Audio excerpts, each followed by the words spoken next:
Hey, this is Jason with fontstick.com, and in this quick video, I want to show you how to install new fonts on your Mac or PC.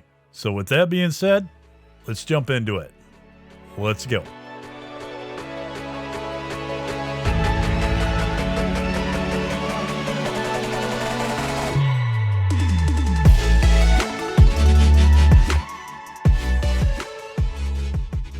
So if you've just downloaded a new font or font bundle from fontstick.com or any other font site, there's a simple way to install your new fonts.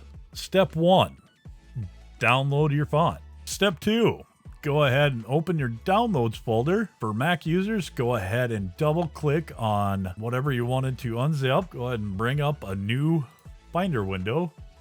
Go to where you want to save your fonts. I always suggest saving your fonts in a separate location. That way, if your computer crashes or if your hard drive crashes, you've always got a backup of all your fonts. So go ahead and take the font that you've just downloaded, bring it into the place that you're going to save it. For Windows users, go ahead and right click, and then it will say something like install for all or something along that lines. Go ahead and do that and you are done. For Mac users, you're going to want to double click, and on your font book window, go ahead and hit install. It might take a couple seconds, and there you have it. You're all said and done. All right, we'll go ahead and pull up Photoshop. We'll go ahead and create a new file, and we'll grab and we'll see what we have. I believe that was Arca Ink.